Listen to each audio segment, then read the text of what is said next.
को बहाल करने की नाकाम कोशिश है। अगर दोबारा जारियत की तो स्कोर 6-0 से कहीं बेहतर होगा।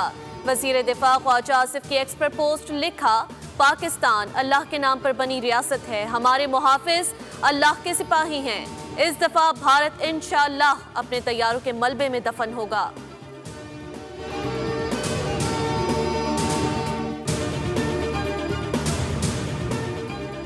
नई लड़ाई की सूरत में तेज, फैसलाकुन और तबाहकुन जवाब दिया जाएगा। पाकिस्तान ने जवाब का नया मामूल कायम कर दिया। पाकिस्तान मिटा देने की सूरत आई तो नक्शे से दोनों मुल्क मिटेंगे। अफवाज पाकिस्तान ने भारत को सख्त वार्निंग जारी कर दी। ISPR के मुताबिक भारतीय सिक्योरिटी क़यादत के हालिया जारहाना बयानात तशवीश का बायस हैं और वो मनगढ़ंत बहानों के जरिए खित्ते में तनाव बढ़ा रहे हैं। पाकिस्तानी फोर्सेस हर कोने तक लड़ाई ले जाने की सलाहियत रखती हैं। भारत शायद अपने तबाहशुदा लड़ाका तैयारे और पाकिस्तान के तबाहकुन हथियार भूल गया। भारत को खबरदार किया जाता है कि खत्ते में अमन इस्तेहकाम खतरे में न डाले।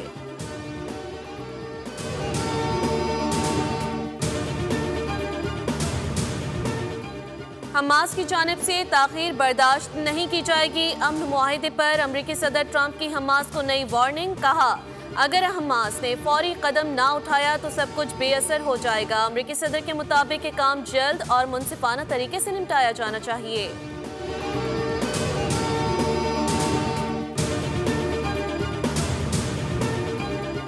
अल्हम्दुलिल्लाह जंगबंदी पहले से ज्यादा करीब है। पाकिस्तान हमेशा फलस्तीनी अवाम के साथ खड़ा रहा और रहेगा। वजीर आजम शहबाज शरीफ का गजा अमन मुआहिदे पर सदर ट्रंप और मुस्लिम क़यादत को खराज तहसीन, कहा कतर, सऊदी अरब, UAE, तुर्की, उर्दन, मिस्र, इंडोनेशिया का शुक्रिया। उन ममालिक ने अक़वाम मुत्तहिदा इजलास के दौरान सदर ट्रंप से मुलाकात की।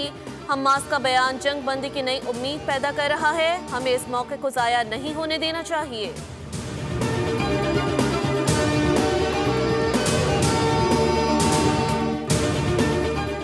सरज़मीन गजा लहू लहू। जंगबंदी की कोशिश के दौरान इसराइली फौज के गजा पर हमले। इसराइल ने गजा में मजीद 73 फलस्तीनी शहीद कर दिए। बड़े पैमाने पर जानी नुकसान पहुंचाने के लिए इसराइल के नए हरबे। फजाई हमलों के बाद अब धमाका खेज मवाद से भरी रिमोट कंट्रोल गाड़ियां तबाही मचाने के लिए इस्तेमाल की जा रही हैं।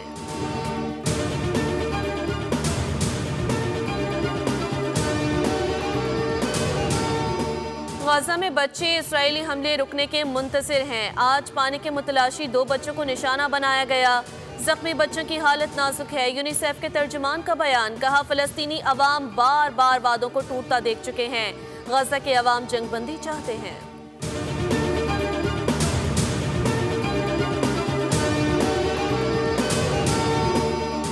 बोल न्यूज में वुमेन इन रोटरी सेमिनार 2025 की शानदार तकरीब। ख़वातीन के किरदार, सलाहियतों और तरक्की के इम्कानात को उजागर किया गया। डिस्ट्रिक्ट चेयर बराए वुमेन दुर्दाना अरशद ने कहा कि ऐसे इवेंट्स ख़वातीन में खुद एतमादी पैदा करते हैं। बोल न्यूज़ की CEO सोफिया चिश्ती ने तकरीब में खुसूसी शिरकत की। कहा जब औरत मजबूत होती है तो मुआशरा मुस्तहकम होता है। तकरीब में शेर व शायरी, कथक डांस और हौसला अफजा तकरीर भी की गई।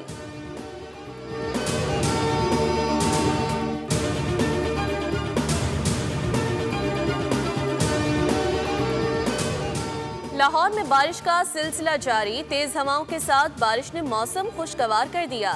लक्ष्मी चौक, निस्बत रोड, माल रोड और डेविस चौक समेत कई इलाकों में बारिश हुई।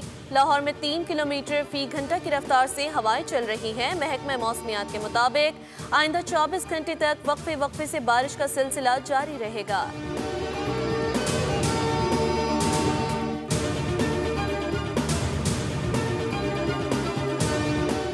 और ICC women's cricket world cup का बड़ा टाकरा पाकिस्तान और भारत की टीमों के दरमियान आज खेला जाएगा। मैच पाकिस्तानी वक्त के मुताबिक दोपहर 2:30 बजे खेला जाएगा।